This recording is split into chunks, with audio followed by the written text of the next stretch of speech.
Welcome to OState Daily. Casey Porter here. Glad you decided to tune in. Joined by Robbie Rainwater, as we do. I wouldn't say each and every week. We're not disciplined enough to do that. We do it whenever we have time, Coach. Hey, make it rain. How are you? Yeah, doing well. How about yourself? Very, very, very good. Lots of exciting news. Lots of different ways to look at this. Lots of North Texas players coming to Stillwater. Lots of excitement. Bullet better get in shape. All that kind of stuff. So make it rain, Coach. Yeah, I think, what keeps coming back to my mind is kind of like we've talked about the last couple of podcasts is, what Coach Moore said in his press conference. I think he's sticking to that, and you're seeing the fruition of the things that he's talked about as far as, he wants his locker room to be a community. He wants his locker room to be family style, and what better way to do that than bring everybody with you from where you left. And so, we've talked about more with the coaching staff than anything, the continuity that he's had with and the comfortability that he's had with the coaches that he has surrounded himself with that have followed him to numerous places. And I think you're seeing the same thing with the kids too. So I'm just more and more, it's more and more affirmation to me that he was the right hire, because if this was a guy that wasn't a man of his word or wasn't, somebody that people entrusted, there wouldn't be this many people coming with him, coaches and players alike. So I'm very excited about it, and not just because of the familiarity that he's going to have with his staff and his players, which is going to, be a shorter turnaround of having to teach less guys their system. They're bringing key guys that playmakers at all the right positions that already know their system, and hopefully that results in a lot less time to turn this thing around. So it's exciting to watch. I mean, it's almost too fast to keep up with, as many people that have committed and that sort of thing. So, but it's exciting to watch, and just from the standpoint of he is who he said he was, and he's doing what he said he was going to do, and he's betting on himself and his system and the people that he's surrounded himself with, and it'll be exciting to see if it meshes well at OSU. You kind of hit on a point there that's interesting to me, and the point is the hit the ground running, because you have all these people that already know your system. That's the one thing we always hear with coaching changes, or you bring in a new coordinator. You got to give them time to learn the system. Well, not with the people they're bringing in, the coaches, the players. I mean, it's already hit the ground running. So that part of it's obvious. Let me ask you this, though, from a coach's perspective. So from this point on, in terms of the recruiting, the transfer portal, the second round of the high schoolers that you get, do you concentrate on guys that run the same scheme that you do, have the same type of language, that will be more plug and play, or you just go get the best players that you can afford at this point? Which way do you go with that? Yeah, I don't know. There's what coaches always talk about, whether you're in practice preparing midweek for a Friday night game or a Saturday night game, is can't simulate speed, right? Mm-hmm. And the one thing that you can't simulate with high school kids is the pace of play at the college level, right? No doubt. And so I don't know that one is better than the other. I would say that at this point, you go get the best players. You always talk about the players that are, and we've seen them, right, locally. We've seen the players that were outstanding football players, some of the best football players to come through high school, Oklahoma high school, and in a decade, right? But coaches couldn't take a chance on them, because if they were a miss, then that's the kind of kid that gets you fired, right? Yeah, absolutely. And so I think at this point in the game, to me, you go get the best athlete you possibly can, right? You go get the best person for that position, whether they have ran a similar system or not. I don't think you're in I think it's a blessing and a curse, could be, bringing all your staff with you and bringing all your kids with you, right? Because it should result in a faster turnaround. It shouldn't be a 3-year process if you're bringing your own people with you. But on the other side of that is, if it fails and you flop, then what? Right? There is no excuse. And so I think that you're in a situation with OSU, right, with them having the amount of people that already know the system that they're bringing with them on both sides of the football, now you go get the best athletes that you can possibly get, right? Yeah. To fit, to plug in, and have time to teach them the system, because you're not having to teach everybody the system, if that makes any sense whatsoever. So if I didn't screw that up too bad. But that would be my thought process, is you're not having to start over with every new person coming in. That's what we talked about last year a lot, was that, with the new offensive coordinator, new defensive coordinator, they were able to go out to the portal and get guys that fit their system, right? Well, we're already bringing in a bunch of guys that already know the system, because that have played under this coach for a while. Now go get the best athletes you can to plug in the right places to be difference makers. So that's my thought on that. I would go out and get the best athletes you possibly could and best players. Yeah. Not necessarily worrying about if they're immediate fit or know the system. I shouldn't say fit.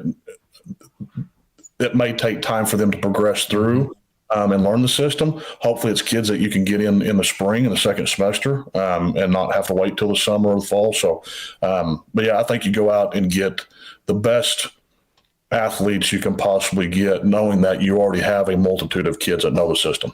So we've talked about this quite a bit before, Coach, and that is, if you have 9 really good guys in terms of a culture or whatever it may be, one bad guy, then usually that bad guy ends up being good, right? Because the influences around that person are overwhelming to the point where you bring that person up. On the vice versa, if you have 9 bad, 1 good, then that 1 good really doesn't have a chance to bring the other. Not that the odds are against them. Sure. So I say that just to say, in terms of the conversation we're having here, when you have so many people in this system, coaches and players that already know the exact system you're running, even if you do bring in 10, 12, or let's say 5 or 6 starters, let's start there, that don't know the system at all, there's so many people around them that's going to reduce the amount of time it takes anybody else to learn the system that is learning it from scratch, because there's so many people around them that already know it. That's going to be a more natural process. All right. Well, and you talk about winners and leaders, Coach. The main characteristic of a winner, okay, is they elevate the play of the people around them. Yes. And I think that's what you're going to see if these kids and these athletes that have come with Coach Morris are who we think they are, and if they're worth the dollars that is getting thrown at them, they're going to elevate the play of the people around them. And so people coming in that don't know the system, it's going to be a faster pace for them. They're going to have to spend more time in the film room, have to spend more time in the coach's office and the position groups and that sort of thing to learn the system faster if they want to compete and play. And so I think it's all a very healthy thing. Another thing that stands out to me in that area is that apparently all these guys that are transferring from North Texas are good teammates, right?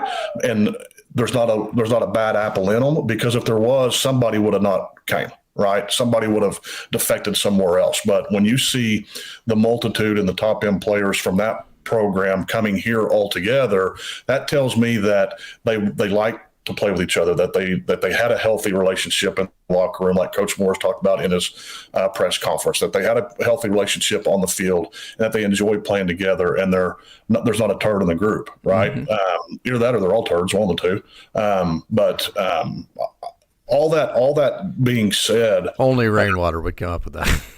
Yeah, it's one or the other. It's one or the other. I mean, but I would lean towards. I would lean towards the first with the former. I would lean towards none of them are, but if they're all turds, they better win. So, you know what I mean? So when you're not very fast, are you kicking up too much dirt or not enough? Which one is it? Yeah, way too much. So if you don't have any talent, are you void of talent or devoid of talent? Which one is it? Well, the argument was that the word D is the antithesis of the word that follows it. And so my comment was always, if you're devoid, that means that you actually have it, right? Yeah. But I think I'm wrong on that when it comes to English language. I think so too. I think that was an Ardmore, wasn't it, when we were trying to figure out something? About an hour and a half bus ride conversation. Yeah. But I think what you're seeing is just the continuity of not just the coaching staff, but the players, that these coaches like coaching these kids and these kids like playing for these coaches. And that's very evident with them all. And I would dare say that Coach Morris and his coaching staff, if there was any bad apple in the group that was a locker room problem or not a good teammate, that they wouldn't chance bringing them to OSU to try and rebuild this thing. So I'm very excited about everything that's been taking place, and it's fun seeing the things that have been said about Coach Morris prior to him being hired coming to fruition, and the things that he said in his press conference that we talked about last podcast that seemed very genuine, right? It wasn't just a bunch of coaches speak, that it's actually taken place. And so I'm excited for it and very happy with what we're seeing and the type of players we're getting and how many people are following him, which just is a good sign of how the feeling towards this coaching staff from the players is. I totally agree. So let me kind of ask you a weird question here. You and I both have been in the coaching ranks basically our entire adult career, right? No. I'd never heard of Caleb Hawkins, and we were used to be in the district of Shawnee. They went east a couple of years ago. Of course, he went to North Rock Creek, but we play Shawnee in junior high every single year. I know that Shawnee group, when he was with Shawnee, their 7th and 8th grade groups, I think, went undefeated their entire time. But beyond that, why do guys like us not have any clue who Caleb Hawkins is? Is that something that you worry about? Is that something that you're curious about, or what? Where do you come down on that? No, not really. It doesn't concern me. I mean, there's very few kids coach that. I mean, and I'm not a guy that sits around and like we had heard of Rodney Fields, right? Yeah, well, that's just because we played him. Right. You know what I mean? That's just because we would have heard of Caleb Hawkins if we played North Rock Creek, right? But we heard of. I don't know. I'm not the guy that sits around and is looking at all the websites and looking at all the recruits and stars and all that kind of stuff. I'm not either, really. Yeah. All that kind of stuff. I mean, to me, that's a waste of time. How many guys do you actually see in Oklahoma that's on the top 30 Oklahoma list or whatever the case is, and 3 years later you still remember their name? I mean, I don't know the answer to that. I mean, I know the answer to that for me, but I don't know that that's as big a deal as what people make it out to be. You know what I mean? I think there's a lot of kids that get lost in the shuffle. I think there's a lot of kids that, I mean, there's some coaches that just quite honestly aren't very good at selling their athletes or their kids as recruits. And if there was ever a time in OSU football history where we would lose one between the cracks, right now would be it. Yeah, and I'm not saying that about North Rock Creek, but I don't know. North Rock Creek hadn't had a football team for what, 4 or 5 years? Yeah, something like that. I mean, so they're a brand new program, brand new high school, and not real well known. And just having a son that went through high school and just finished his last season. I mean, I don't know how. I think I look at that a lot differently than I did probably before. Okay. There's some of those kids that, like the Xavier Robinson kid that plays running back at another school down south, that we knew who he was and we still recognize his name. Yeah. But there's some of the others that, we were talking about how great they were and Division I prospect, and you hadn't heard of their name in 2 or 3 years. So I don't know how big a deal that is. I mean, it's more important. It's more impressive to me what Caleb Hawkins did at North Texas than what name he didn't get coming out of high school. And he can say, as well as I do, man. I mean, breaking in, especially at the new quarterback, Coach Gundy said it took 16 games or something for a quarterback, however many games he said it would, to really break in. Any concerns that Drew Mestamaker before the bowl game in 2024 or whatever, I don't know, I think it was before the turn of the new year, had not played a game since his freshman in high school. Is there any concerns there that it's lightning in a bottle, it's not great competition, it's a friendly system for that level of football, and that it's one of those deals to where just everything came together? Is there any concern there? Oh, I guess anybody that's a glass is half empty type person would have concern. I guess that concern is always there. I mean, if you don't have that concern, then the concern is him trying to stay healthy. What if he gets hurt in the first? I mean, There's always a concern of something not working out. But that junk about he's a product of the system. They say that same thing about Brock Purdy, who plays for the 49ers. You know, So there's always somebody out there that's trying to, no matter how good a kid you are, or what the great story is that you never took a snap at quarterback in high school and you played free safety or whatever the case is, and here you are leading the nation in passing and just signed a 2-year deal at $3.75 million per year, or whatever the numbers were. There's always going to be somebody say, well, yeah, but. Well, there's a lot of people that's writing checks and a lot of people making a lot of decisions, and there's several people that's hanging their career and their coaching job on this kid that's around him every single day. That are pretty good at it, by the way. That are pretty good at it, and not to mention that they've been pretty good at it with other quarterbacks that are well known that are in the NFL also. So I would tend to lean towards. Yeah, I guess there's always a concern that it's going to be a sophomore bust, or there's going to be a step up in competition that he's not ready for, or whatever the case is, and that there's going to be this lag in progression. There's going to be a learning experience. There's always that concern, but I don't know that you would have that concern with any sophomore that was playing quarterback at OSU, right? Would you have that same concern if Hoss Haney would have stayed? I mean, their concern would have been, yeah, we got to see him against UT Martin for 2 quarters or 3 quarters, but then what? And the concern is he going to be a bust? Is he going to get hurt again? Or same thing with any quarterback you have. So I'm not concerned about that as much as I am. And I kind of said this last podcast, is that for me as an OSU fan and a season ticket holder, alumni, and all those type of things, my focus is going to be on here's the positive aspects of it, right? And if something bad happens, we'll deal with it and move on. It's not like we haven't dealt with bad things before as OSU fans. So I'm looking at the positives of it and who people said Eric Morse. Well, I about messed up. I said I was going to say Coach Morse, but I slipped and said Eric, which was right. So I'm good. But it's nice to see that the things that people outside was saying about Eric Morse, and then what he said that he was going to do in his press conference, and all those things are aligning, and he's doing them. And the amount of people that are following him to OSU, from coaches to players, tells me a lot. Yeah. It says a lot about him. It says a lot about, again, I said it a while ago, it says a lot about what this coaching staff thinks about the players that they had at UNT. And it says a lot about the number of UNT players that, and how they think highly of this coaching staff. You know what else it says a lot about? Their idea of what the potential of OSU football could be. Right. And the ones I feel sorry for are the ones that played at UNT that weren't invited. Yeah. Like they're sitting around twiddling thumbs waiting to get a phone call, and they're not getting it. So with the amount of people that are defecting, but OSU's always been a place where kids that were underrated came and were able to be successful. Those kids always play with a chip on their shoulder. You and I know a kid that wasn't recruited by OSU, and when he was at Missouri playing against OSU, he had a big chip on his shoulder, and it ended up being an all SEC linebacker. And so played in the NFL, and was 30 minutes from Stillwater. But I still say he's a better receiver, by the way. Yeah, he was. Spider-Man hands.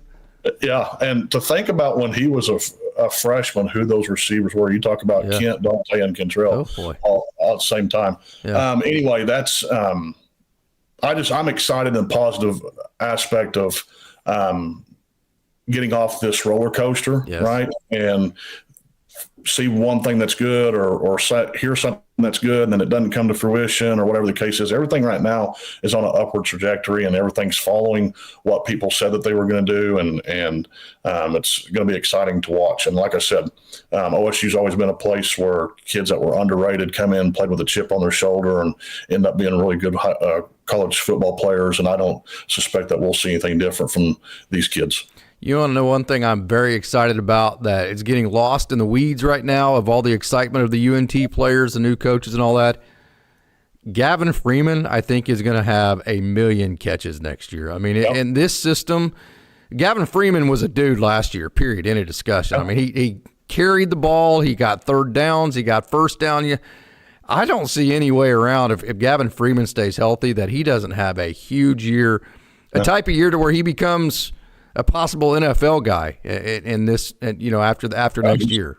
He's and we've mentioned this name before. I mean, everybody remembers Justin Blackman, right? Yes. But people forget Josh Cooper. Yes. how good he was, and how good he was on the underneath routes and possession type catches and that sort of thing, and running a drag across the field and losing linebackers and safeties, and how good he was on the underneath routes. And Gavin Freeman can be that same type of guy, and probably even a little bit bigger than Josh Cooper, actually thicker maybe. David Glidden, that kind of guy. Those type of guys. If the Johnson kid from UNT or one of these other transfer wide receivers can take the top off of it to open up the underneath, you're exactly right. Gavin Freeman can have a huge year. Yeah, I'm excited to see what he can do. And then I'll tell you another thing. It's just such a change, and it's so cool because I personally like social media. I think it's fun. I'm able to weed it out. I don't engage in the typical, the sarcasm of social media and the measuring contest of, okay, well, I don't care about having good conversation. I just want to prove that I'm right. I don't get into those conversations, but I enjoy social media because it's very informational. I mean, I use it like as my newspaper, if you will, anymore, and I know which accounts to follow and that kind of deal. So to go from a previous regime that was never on social media ever to seeing pictures of Eric Morris with chains and gold teeth and stuff from the GM and seeing a coaching staff that is active on social media, which these players enjoy. I mean, and the players that might come here see it, and it just makes everything more visible. I love the social media presence of this new staff. Yeah, you have to be. Yes. I mean, even at the high school level, you have to be. I mean, that's where a lot of recruiting takes place. I mean, that's how kids follow whether they're being recruited or not, based on what coaches have followed them on X or whatever the case is. And, kids making their own highlight videos and posting it on X and being followed by those coaches. That's where their contact info is coming from. I mean, the old days of coaches showing up in the coach's office. And so that same thing tailors itself to the college level, where that's what kids are used to doing while they're in high school. And that's what they expect to see, or that's what they enjoy when they get to college. And so it's refreshing to see that, like you're talking about. And it's obvious that it's working for Coach Morris and his staff because of, like we've talked about for the last 15 minutes, is that, obviously these kids enjoy playing for him for a reason, right? To the point, and they trust him and this staff for a reason, to the point where they're going to pack their stuff up. And now obviously it's not a lateral move, and it's a step up in competition and moving into the Power Four and those type of things too. But those kids had other opportunities, and and so obviously they enjoy what he's about, and his system, his processes. And it seems like, and I think we talked about that a little bit last time too, is that's what, our players today, are we seeing a new era in coaches, and that the guys that have the NFL experience or have been around for 40 years coaching, is that starting to lose its luster with kids? Kids are tailoring themselves to the younger age coaches because they're closer in age, or more familiar with the things that kids are going through these days, and the social media aspects and all that kind of stuff. So I think you're seeing that. I think, and we've talked about that with Arizona State's coach, and obviously Coach Morris, and these guys don't have 40 years of coaching experience or head coaching experience or NFL experience, but kids are still committing, right? And they're following them and that sort of thing. So I think that says a lot about, the younger lifestyle, regardless of how old you are, the younger lifestyle that these coaches are familiarizing themselves with social media and different aspects to, relate to these players. I don't even think it goes that deep. I think now, Drew Mestemaker is making $3.5 million a year. So you don't have to sign the NFL contract to make the money now. So where you're going to go is where you have a guy like Raj Murdy, who is going to figure out a way to get you paid as much as Oklahoma State possibly can, because you don't need the 60-year-old NFL vet that can say, well, you know what, I put this amount of guys in the NFL and I can get you your payday. Well, no, I'm getting my payday now, coach. So they don't have to wait for that kind of guy. Right. It's the same concept that you're seeing these articles being written on people encouraging kids to stay in college and not come out for the draft, because if they're going to fall in the draft of a team that's a habitual loser, why take a pay cut to go to the NFL? You know what I mean? And, you're making more as a sophomore or junior in college than you're going to make on your rookie contract in the NFL, and go up there to a losing team and get your guts beat in every week. So, it's a much different climate, much different decision-making process all the way through from the time you leave high school until your career ends than what it was just 5 or 6 years ago even. I personally like it. I think it's exciting. I think it's fun. I like it. I enjoy just the challenge of seeing how things come together. And by the way, we have a comment here from McDonald's I Am Sports, in that they are most excited to see who this coaching staff brings in outside of the UNT guys. Well, how about this? Oklahoma State just landed I think it's a cornerback, yes. A cornerback in Marion Horn from Texas Tech. Marion Horn, a young man who's originally from Broken Arrow, former 4-star defensive back. So this is that answers the question earlier, right? Had you heard of Marion Horn before you just read that? I had not, no. Okay, so what does 4-star mean? You can tell by the way I presented that because you know me. Yeah. He's from Broken Arrow. He's an Oklahoma kid. Yes. Was a 4-star recruit that went to Texas Tech, has been in this region all his life, and from Oklahoma, was probably a top 10 player coming out of Oklahoma as a 4-star, I would assume. And I've never heard of him. Yeah. I'll bet Tracy Moore had a hand in that. I think Tracy Moore's coaching there. Yeah.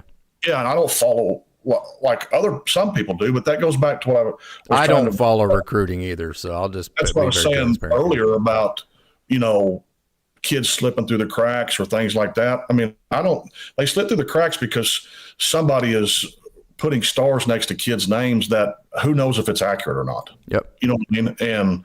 And so how many camps did he go to versus another kid and all that kind of stuff? I don't know. Yeah. I mean, and if he committed like when he was a freshman, then there's no buzz around him, right? Yeah. And so who knows? But yeah, that's exciting news. And, we got the edge rusher out of SMU and the defensive lineman from Louisville. And so I think there's several kids on the radar that, and you're starting to see more. I think, obviously the news of all the kids from North Texas is kind of populating at the front of everybody's mind right now, but there's kids from other programs, other Power 4 conference teams that are jumping on board as well. So you mentioned the Power 4 guys. It's cool to get a guy from SMU, which has turned into a really good program, Louisville, all that kind of stuff. And I've had this question asked, can you get too many group of 5 guys? Now here's the debate. So group of 5 guys is a Drew Mestamaker. It's a Caleb Hawkins. It's a guy that has started. It's a guy you've seen college film on.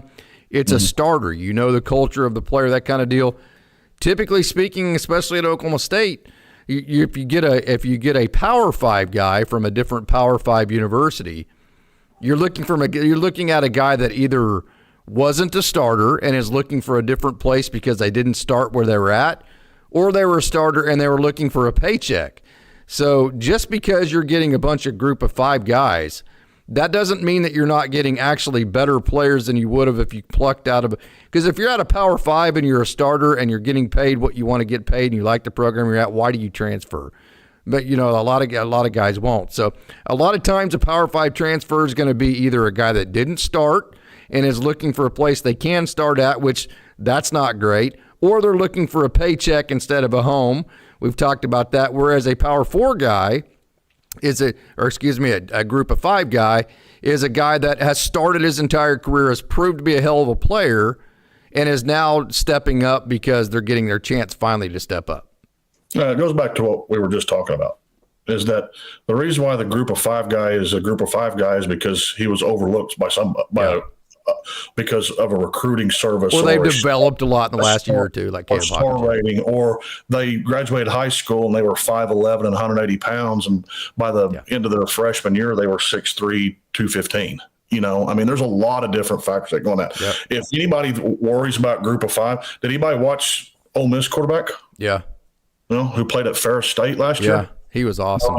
I think he got his first start against OU. Tristan. And I think you're going to see more and more and more of that, Coach, because of the fact of the scholarship or the roster limits, right? You're going to see a lot more kids that come from a Division II that dominated, that does well at Division I, because there's going to be 50 kids less on every roster at the Division I level than there was 2 years ago, right? Well, those kids have to go somewhere to play, right? And it's either going to be the Power Four, Division II, or whatever the case is. And so I think you're just going to see a lot more stories like that of kids that are coming from the Division II level or the Group of Five. I shouldn't say Power Four. Group of Five that come to the Power Four and Division I and are highly successful, because 3 years ago those kids would have been on Division I roster somewhere, right? And now they can't be because of the roster limits, because of the scholarships and the deal that was made with NIL. So I think you're going to see more and more of that. So I don't think you can look at the Group of Five players moving forward the same way that you looked at Group of Five 3-4 years ago. Right? Because you're going to have a lot of kids that go to Group of Five programs because of the roster limits that normally would have been on Division I roster somewhere. Yeah, and so good point. You're going to see a lot more stories like that of kids coming from the Division II level and being successful. It would have been interesting to see how well the Davis kid that was at OSU that transferred from UCO, how much more success he would have had if it wasn't for all the turmoil in the OSU program this last year. It'd been interesting to see. He was 1 year younger, I think he was going to have a big year. Yeah, and so you're going to see a lot more of that. And anyway, and especially with, if you're outside the NCAA, JUCO or NAIA like that, and your clock doesn't start on NCAA, you may have 2 years of playing experience at college level, and you're coming in as a freshman at Division I. And so it's going to be interesting to see how that plays out. And I just think you're going to see a lot more stories of kids that were at the Division II level or the Group of Five that come in and are successful right away at the Power Four, because 3 years ago those kids would have been developing as on a practice squad somewhere on a Division I roster. Yeah. Interesting, this kind of change for me too, and no shade thrown anywhere here, but you can just feel the excitement of these new coaches coming to Stillwater. You can feel the fact that they're looking out at Boone Pickens Stadium from their office, and they're like, "Oh man, this is really cool, man." These coaches are super excited to be at Oklahoma State. Not that the former coaches weren't, but when you talk about veterans, especially guys from 2 staffs ago who have been here forever, it's more of a routine for them. You can feel the excitement of these new coaches that, hey, we are in Stillwater. This is big-time football. I can't wait to get this thing started. That's infectious to me. I can feel that excitement of them. Yeah, absolutely. Yeah, that's it's no different than what you were saying earlier. It's about proximity.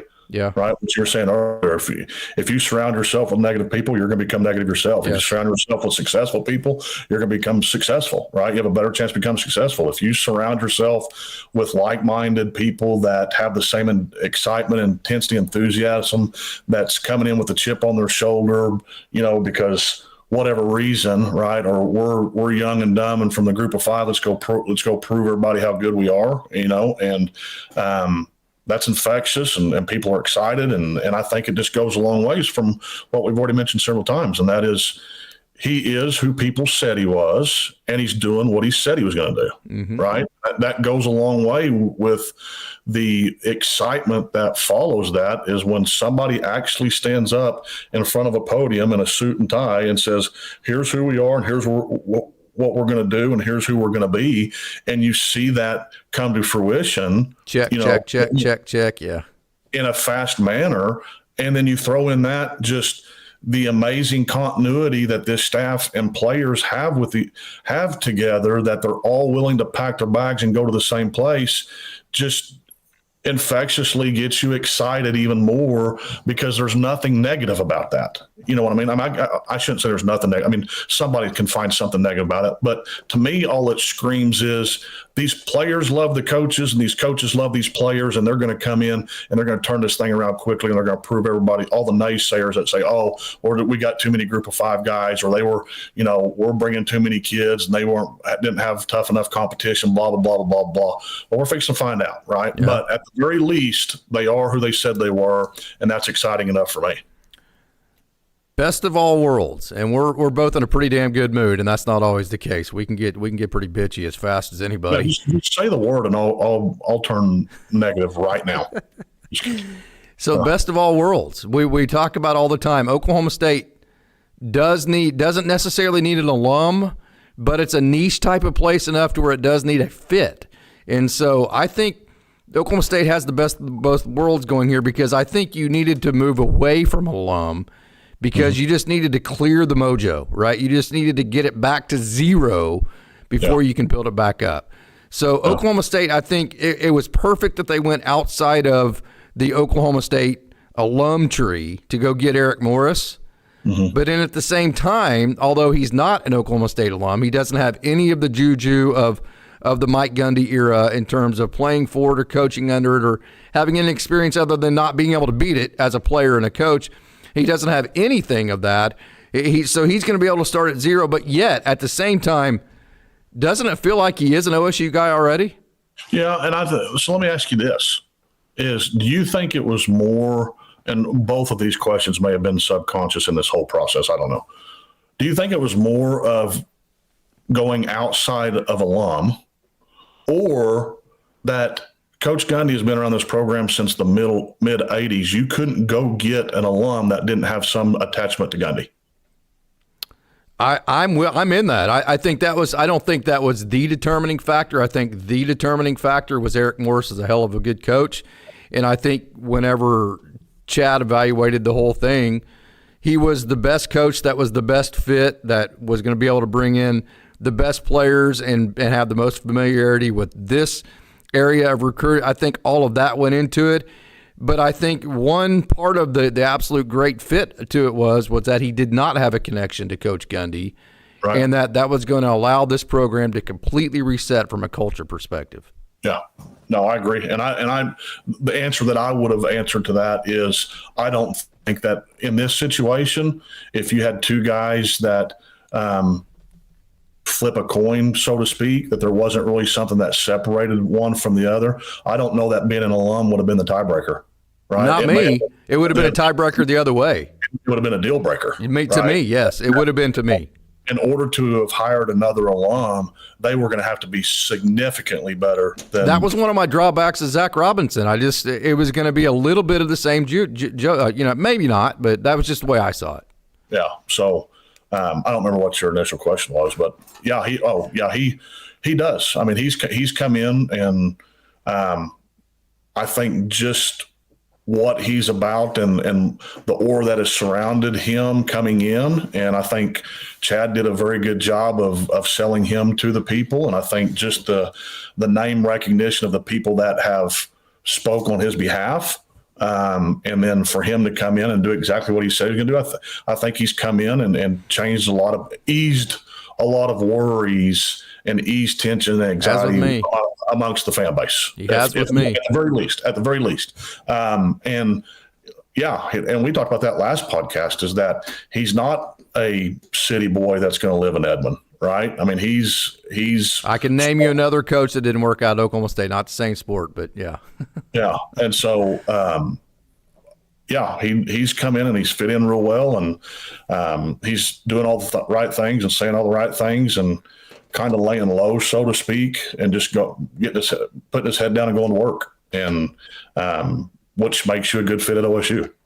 Yeah, you're all Cal, no hat. That's what I like about. That's one of the things I like about you, Rainwater, is that you are definitely all Cal and no hat, right? So you've worked a lot with cattle. Have you ever worked with horses? Yeah, I've got one hay burner out here right now. Yeah, so cool. So what's your suggestion for the trainer or the person that's working with Bullet right now? Keep him moving. Don't let him get fat and out of shape. Don't let him get still and let the lactic acid build up in him, because we're going to need him frequent and often, is what I hope. It'll be nice to see. He's probably going to need. They may need to take some of that oxygen that they have down there for the offensive lineman and roll it down there into where Bullet comes out of in his pen. He may need some. So that's the hope, and I think that's all joking aside, that's what with your previous question about the excitement and feels like he's kind of an OSU guy already and that sort of thing, that's the kind of stuff that is fun talking about. Is people are going to remember how much they missed Bullet over the last 2 years. You know what I mean? And that Well, your daughter, that's one of the reasons why she grew up loving OSU, because she loves watching Bullet. Like watch Bullet. That's why she got this horse out here for Christmas that you're taking care of. About 12 years ago that she's rode 3 times. Yeah, that you're taking care of. Yeah. So anyway, but yeah, it'll be fun saying here comes Bullet again, and that's fun for the kids. I mean, even my 6-year-old son that goes with me to the home games now, he likes, everybody stops, all the kids stop when they hear here comes Bullet. Our parents, anytime there's a touchdown score, parents are getting their kids ready for here comes Bullet. So it's going to be exciting to see that again. And that's the fun part about where we're at right now versus we were this time last year, is the excitement that's surrounding it and the upward trajectory. And it's not, well, I hope that this is going to work. I think what you're seeing from fans now is talking about the realistic possibilities of maybe we can get this thing turned around in short order and a lot faster than what we originally anticipated. Okay, we got about 5 minutes left here. Have you been tuned in much to the basketball? Do you have any thoughts on that? Man, I don't. I'm not. I'm an OSU fan. Yes. Okay, don't get me wrong, but man, I'm not much of a basketball guy. Yeah. So, it's been football and baseball all my life, and that's what I've enjoyed. That's what I played a little bit of basketball growing up, but like I said, if I'm going to play basketball, I want to dunk the ball. Right. And since I can't dunk the ball, then I don't want to play basketball. I mean, sure you can. Just get you an adjustable rim. Right. It's kind of like your intramural experience. Yes. Right. I mean, you can be on my team as long as you shoot. Agree that every time you get the ball, you pass it to me so I can shoot. Right. I had one guy get a rebound and put it back in for 2 points, and I fired him. Yeah. Because I'm the only one who gets to shoot on this team. Called timeout and kicked him off the team. Yes, I did. I absolutely did. Of the 4 years of intramural basketball I played, let's say there's 1,000 shots taken, I took 998 of them, and the 2 times I didn't shoot, the 2 guys got fired at the next timeout. That was my intramural basketball experience. I am not playing intramural basketball to play freaking defense or to pass the ball or to watch somebody else shoot. I am playing intramural basketball so I can shoot. That's why I play. Made them sign a contract. Yes, I did. And if they broke the contract, they got kicked. And the 3 people. The next time out. The 3 people that are watching right now think these guys are. That actually happened. No, that happened. No, I shot it from half court about 4 times a game. And if anyone in my team, we won 2 games, by the way. Yeah. But you had a hell of a time. I didn't give 2. Do you really think I played intramural basketball and gave 2 craps whether I won the game or not? I cared if I dropped 63 on 92 shots. That's all I cared about, which happened every single time. Yeah. And from the same guy that cleared an entire gym. I did. A basketball game. And then a man walks up to you and says, "Sir, my mom is in a wheelchair over here." Yeah. And she's in her 70s, and I can assure you that she didn't say a word. And then you blew the whistle again, said, "Okay, everybody stop. Anybody that's 65 and older, you can stay. Yeah. Everybody else, you got to go." And I wasn't certified, by the way. So they called to turn me in the next Monday, and they're the ones who actually got suspended for using an uncertified official. How about that, right? That's pretty much how I roll right there. Coach Rainwater, we have had a hell of a good time here. This, by the way, I'm sure we're wearing your ass out, but this was what every bus ride was like right here. Just hours and hours and hours upon useless, mindless, I don't even know what this conversation is, right? Yeah, maybe one of these podcasts we can reminisce on the years. Who was it that got hit by the line drive, or you refused to go out and check on them? Oh, that was when I was coaching. Yeah, that was when I was coaching. Yeah, it was. Oh gosh, who was the big tight end from Ponca City that played at Justin Waller. Justin Waller. He's the one that hit it. Yeah, and it ricocheted off the pitcher's forehead. Yeah, and the head coach. We were at Ponca City. Yeah. And Coach Gardner jumped the railing and said, "We got to get out there." And I said, I kind of grabbed his arm and said, "Why? He's dead. Call the ambulance. There ain't nothing we can do." I mean, it was the hardest. It was. He was okay, by the way. So we're fine. Yes, actually, he's a priest now, and it actually, you couldn't have squared up a bill of a cap anymore. It squared up so good he actually didn't get hurt. Yeah, didn't get hurt at all. Yeah. Bounced right back up. But if it would have been off a millimeter, yeah, it would have put a dent in his forehead. It'd been bad. And it was, but yeah, he jumps in. Holy crap, we got to get out there. I'm like, why? Just call 911. That kid's dead. So is this segment here, is this void of goodness or devoid of goodness? Which one is I don't know if we'll ever settled on. But one of these podcasts will get to the years I spent doing marriage counseling. Yeah, there you go. And you can tell the story about that. So. Yeah, oh yeah, my God. When I had to buy a new screen to my TV, yeah, we're not getting into that conversation today. Hey, Coach Rainwater, this has been a lot of fun. By the way, I'm going to the game tonight. I can't wait. I'm getting ready to get out of here right now and head that way. So thanks for joining. Great job, dude. All right, go Pokes.